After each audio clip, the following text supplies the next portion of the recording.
Hi hello నమస్తే అండి, welcome back to వంటశాల. నేను మీ విజయాని. ఈరోజు నాకు చాలా అంటే ఇష్టమైన చాలా ఇష్టమైన కాకరకాయ పులుసు చేస్తున్నాను అనమాట. మీలో ఎంతమందికి కాకరకాయ పులుసు ఇష్టమో నాకు కామెంట్ బాక్స్లో కామెంట్ చేయండి. కాకరకాయ పులుసుని ఒకప్పుడైతే చేస్తుంటే నేను అనేదాన్ని అనమాట, కాకరకాయ పులుసు ఎవరైనా తింటారా అని మా అమ్మమ్మ తిట్టేదాన్ని. అసలు ఎంత బాగుంటుందో తెలుసా, ఆ రుచి ఏ రోజైతే నువ్వు ఎరుగుతావో ఆ రోజు వదిలిపెట్టవు అనేది. అయితే అమ్మమ్మ చేసేది కొంచెం పలసగా ఉండేది. నేను పెద్దగా ఏమి ఇష్టంగా తినేదాన్ని కాదు, తినమన్నారు కదా అని తినేదాన్ని. ఓ 10-15 సంవత్సరాల లోపడే అనమాట ఒక క్యాటరింగ్ ఆర్డర్లో ఈ మెనూ కూడా ఇచ్చారు, కాకరకాయ పులుసు కూడా. వారం రోజులు లైన్గా క్యాటరింగ్ నుంచే వచ్చినాయి అనమాట అప్పుడు ఒక ఫంక్షన్లో. అయితే ఆ రోజు అందరూ అన్నారు కాకరకాయ పులుసు చాలా బాగుందంటే నేను కూడా తిన్నాను. ఎంత రుచిగా ఉందంటే నాలుక పట్టుకుని వదలలేదనమాట, అంత రుచిగా ఉంది అసలు.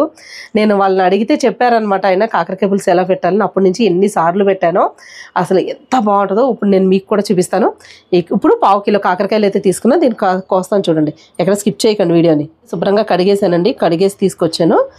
ఇలా కోసేసుకోవడమే. 1/2 కిలో కాకరకాయలు అనమాట ఇవి. చూడండి లేతగా ఉన్నాయి.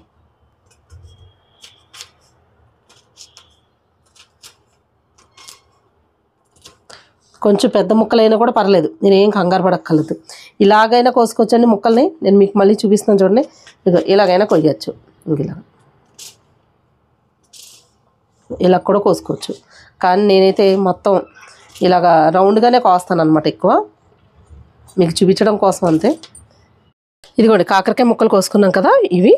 అయితే వాటికి 1/2 కిలో కాకరకాయలకి 4 ఉల్లిపాయలు పెద్దవి తీసుకున్నాను, కొంచెం ఇంత సైజు అండి. మీకు ఉల్లిపాయ గ్రేవీ ఎక్కువ ఇష్టం ఉండదంటే కొంచెం తగ్గించుకోండి, ఒక ఉల్లిపాయ తగ్గించేసుకోండి. కొంతమంది ఒకటే ఉల్లిపాయ వేస్తారు పులుసుల్లో, కానీ నేను ఎక్కువే వేస్తానండి. ఈ పులుసుకి ఇలా వేసుకుంటే బాగుంటుంది అనమాట. కొంచెం కొత్తిమీర లాస్ట్లో వేసుకోవడానికి, ఒక 4 పచ్చిమిరపకాయలు, ఇవి చాలా కారం ఉన్నాయండి బాబు, కొద్దిగా కరివేపాకు, అలాగే మా చెట్టున పండిన టమాటోలు అనమాట. ఒక 2 టమాటోలు చిన్న ముక్కలుగా కట్ చేశాను. అలాగే పులుసుకి ఒక నిమ్మకాయ కన్నా, కొంచెం పెద్ద నిమ్మకాయ కన్నా కొద్దిగా ఎక్కువ. ఈ పులుసుకి ఏంటంటే కొంచెం చింతపండు పులుపు ఎక్కువ ఉండాలన్నమాట. ఇంకా పులుసు చేస్తూ మీకు ఏమేమి వేసుకోవాలో చెప్తాను, ఎక్కడ స్కిప్ చేయకుండా చూడండి. పులుసు మాత్రం అద్దరిపోద్దండి, మాటలలో చెప్పక్కర్లేదు. స్టీల్ పెట్టాను అనమాట, కింద కాఫర్ ఉంటుంది, లోపలంతా స్టీలు. ఇది ఎప్పటి నుంచో వాడుతున్నాను అండి, నా పెళ్ళి అయినప్పటి నుంచి వాడుతున్నాను. అయితే ఇందులో పులుసు పెడుతున్నాను అనమాట ఈరోజు అయితేని. ఓకే, అంటే స్టీల్ దాంట్లో పెడుతున్నాను, స్టీల్ వాడుతున్నాను అని అనుకోకండి. స్టీల్ నేను ఇంట్లో బాగా వాడతాను. ఓకే, ఇందులో పులుసు పెట్టుకుంటున్నాను. కొంచెం వెరైటీగా కావాల్సి వచ్చి పెడుతున్నాను అనమాట. ఇందులో ఆయిల్ వేస్తున్నానండి. ఒక్క గుంట గరిటె ఆయిల్ వేసుకోండి, కొంచెం పెద్ద గుంట గరిటె వేసుకోండి. ఓకే, నూనె ఉండాలి. ఇదిగో నూనె కాగిన తర్వాత ఫస్ట్ కాకరకాయ ముక్కలు వేసేసుకుని వేయించుకోవాలి.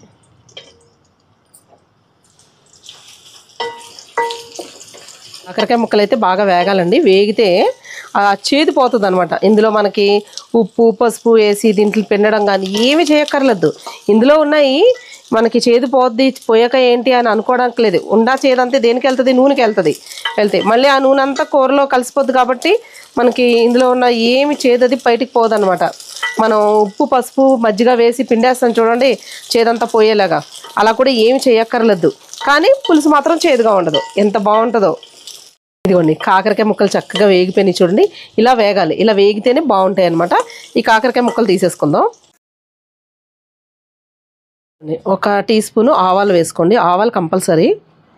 ఇదిగోండి ఆవాలు వీళ్ళ చిటపట్లు అంటున్నాయి చూడండి, అప్పుడు ఒక 1/2 టీ స్పూన్ జీలకర్ర. ఇదిగోండి 1 టీ స్పూన్ మినపప్పు, ఇదిగో 1 టీ స్పూన్ శనగపప్పు. నేనైతే కొంచెం ఎక్కువే వేసుకుంటానండి పప్పులు అయితే, ఈ పులుసుకి చాలా బాగుంటాయి. అన్నిటిలోనూ అన్ని పులుసుల్లోనూ ఇలా పప్పులు వేసుకోకూడదు, బాగోవు. కానీ కాకరకాయ పులుసులో మాత్రం అద్భుతంగా ఉంటాయి అన్నమాట.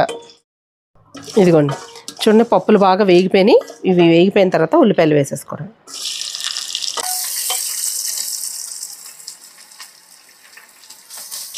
పచ్చిమిరపకాయలు కరివేపాకు కూడా వేసేస్తున్నాను. ఇలా చక్కగా ఉల్లిపాయలు అయితే బాగా వేగిపోవాలండి, పచ్చిమిరపకాయలు కూడా వేగిపోవాలి.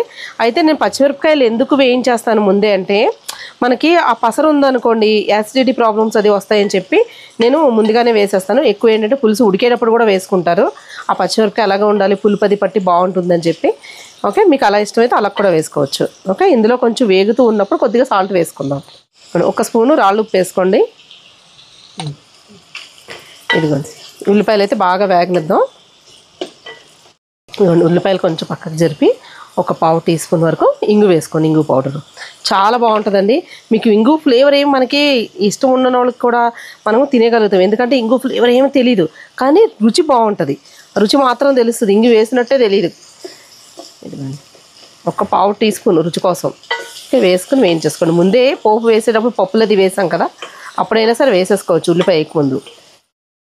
ఇదిగోండి ఉల్లిపాయలు చూడండి ఎంత చక్కగా వేగిపోయినాయో, ఇలా వేగాలి, ఇలా వేగితేనే బాగుంటుంది అనమాట.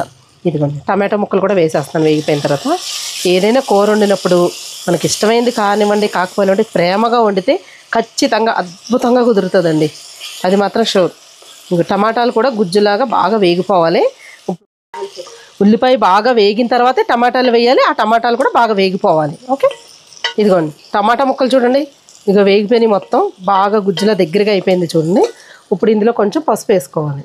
ఇదిగో పసుపు వేస్తున్నాను, వేసేసి బాగా కలిపేసుకుని ఒక్క సెకండ్. ఇప్పుడు ఏం చేద్దామంటే కాకరకాయ ముక్కలు ఇది వేసేసుకుందాం, వేసుకుని ఒక్కసారి కలుపుకోవాలి. ఇదిగో చూడండి ఇప్పుడు కారం వేస్తున్నానండి, ఒక 2 స్పూన్లు వేస్తున్నాను, టీ స్పూన్స్ తోటి అయితేనే. మీరు కారం మీ రుచికి తగ్గట్టుగా వేసుకోండి. ఓకే ఇందులో పులుపది వేస్తాం కదా, కొంచెం కారం ఉంటేనే బాగుంటుంది అనమాట. కారం మీరు ఘాటు ఎంత తింటారో దానికి తగ్గట్టుగా చూసుకుని వేసుకోండి, తినే ఘాటుని బట్టి. అయితే నేనైతే 2 టీ స్పూన్స్ వేసానండి, మీరు కావాలంటే కొంచెం తగ్గించుకోండి. ఓకే ఇందులో పులుపది వేస్తాం కాబట్టి కొంచెం పడుతుంది అనమాట, కారంగా ఉంటే బాగుంటుంది. ఇదిగోండి ఇప్పుడు ఇందులో ఈ కారం వేసిన తర్వాత ఒక్క నిమిషం ఇలాగ మగ్గితే ఆ కారం ఒక పచ్చివాసన పోతుంది అనమాట. అది ఇదిగోండి చింతపండు గుజ్జు ఇందులో పులుసు పోసేసుకోవాలి, మనకి ఎంతవరకు పులుసు కావాలో చూసుకుని వేసుకోవాలి.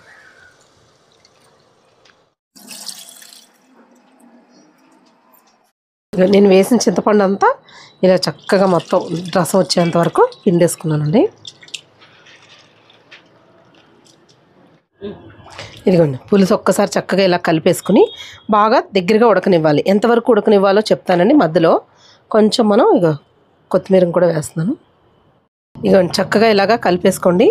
ఉప్పు అయితే ఇందాక 1 స్పూన్ వేసాను కదా, మళ్ళీ ఇంకొక టీ స్పూన్ వేస్తున్నాను. ఉప్పు సరిపోదనమాట, 2 టీ స్పూన్లు కంపల్సరీ పడుతుందండి. తర్వాత ఉడికేటప్పుడు ఒకసారి చూసుకుంటే సరిపోతుంది. ఓకే ఇప్పుడైతే చూడండి ఎంత పలుచగా ఉందో, చిక్కపడాలన్నమాట. దీన్ని ఉడకనిద్దాం. మంట అయితే మీడియంలో పెట్టానండి, సిమ్లోను కాదు హైలోను కాదు, మీడియంలో పెడితే సమానంగా ఉడుకుద్ది.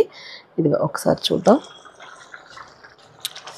ఆహా ఇది ఆల్రెడీ పులుసు సగం ఉడికిపోయింది చూడండి. మీకు ఒకవేళ ఇంత జారుగా చాలు ఎక్కువ చిక్కగా వద్దు అంటే ఇక్కడ వరకు ఆఫ్ వేసుకోవచ్చు అనమాట. కానీ ఇందులో బెల్లం వేసుకోవాలి. సగం ఉడికిన తర్వాత బెల్లం ముక్క ఇలా చూడండి, బెల్లం ముక్క మనం వేసిన కారానికి పులుపుకి సరిపోద్ది అనమాట. ఇంకొంచెం వేస్తున్నాను.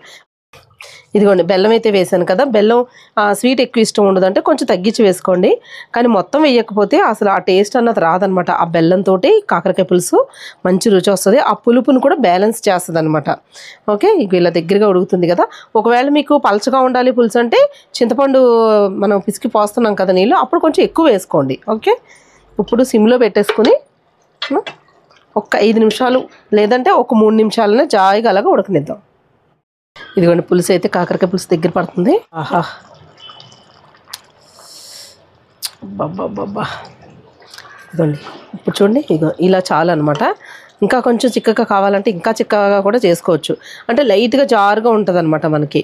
ఇలాగా నేనైతే స్టవ్ ఆఫ్ చేసేస్తున్నానండి. ఇప్పుడు సరిపోతుంది మనకి. కాకరకాయలు ముందే వేయించేసుకున్నాం కాబట్టి ఉడికిపోతాయి కూడా, మెత్తగా ఉడికిపోతాయి, బాగుంటాయి అసలు. ఇంకా చూసారా, ఒక్కసారి ఉప్పు అయితే చూస్తున్నాను నేను.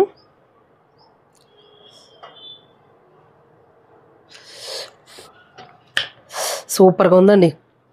ఉప్పు అయితే లైట్గా పడుతుంది కొంచెం.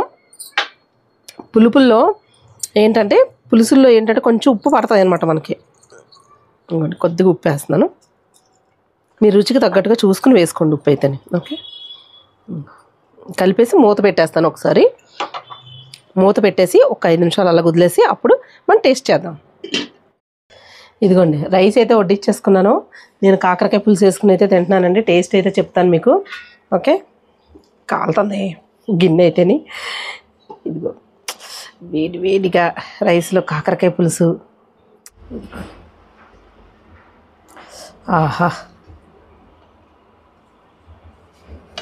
అబ్బబ్బా, అసలు కాకరకాయ పులుసుని ఎవరు కనిపెట్టారో కానివ్వండి, నిజంగా కాకరకాయ ప్రియులు అందరికీ పండగే పండగ అనమాట. నాకైతే ఎక్కువ పులుసు కలుపుకోవడం, కూర కానీ పచ్చడి కానీ ఏదైనా కానీ నేను ఎక్కువ కలుపుకుంటాను అనమాట.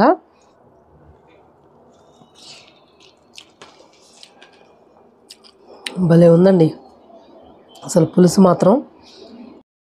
చాలామందికి కాకరకాయ పులుసు ఎలా పెట్టాలో తెలీదు. అసలు కాకరకాయ అంటేనే చేదుగా ఉంటుందని తినట్లేదు, నేను ఎన్నిసార్లు చేసినా చేదు వస్తుంది అంటున్నారు. ఇలా చేయండి, చేదే రాదు. మనం ఏమీ కలపక్కర్లేదు, ఏమీ చేయక్కర్లేదు. ఇందులో పోపులో ఎల్లుల్లిపాయ కూడా వేసుకోవచ్చు. నేను వేయడం మర్చిపోయాను అనమాట. పోపు వేసేటప్పుడు కరివేపాకు ఇవన్నీ వేసాం కదా, ఎండుమిరపకాయ వేస్తారు, ఎల్లుల్లిపాయ కూడా వేసుకుంటారు. కానీ ఎలాంటి మసాలాలు అసలు ఏమీ వాడకుండా చక్కగా ఇలా చేసుకోండి, చాలు. చేదు ఉండదు, ఏమి ఉండదు అనమాట. ఆ పులుపు, కారం, ఆ బెల్లం వేసాం కదా, ఆ పులుపు ఈక్వల్ అవుద్ది అనమాట. ఎందుకు చెప్తున్నానంటే పులుసు చేదుగా ఉంటుందేమో ఒకవేళ అనుకుంటారు కదా, అందుకని. ఒక్కసారి ట్రై చేస్తే పోయేదేముంది కదా. ఒక్కసారి చూడండి, మీరు మళ్ళీ మళ్ళీ చేసుకుంటూనే ఉంటారు కాకరకాయ పులుసు అయితేని. అంత బాగుంది. మరి మా వీడియో మీకు నచ్చినట్లయితే ఫస్ట్ మా ఛానల్ అయితే సబ్స్క్రైబ్ చేసుకోండి. సబ్స్క్రైబ్ చేసుకుని బెల్ ఐకాన్ క్లిక్ చేసి ఆల్ అనే ఆప్షన్ ఉంటుంది, అది కూడా క్లిక్ చేశారంటే మా వీడియోస్ అన్ని నోటిఫికేషన్ వస్తాయి. మరి ఇంకెందుకు ఆలస్యం, మళ్ళీ వచ్చే వీడియోలో ఒక మంచి రెసిపీతో పాటు మళ్ళీ కలుసుకుందామని. అంతవరకు సెలవు, బాయ్ బాయ్.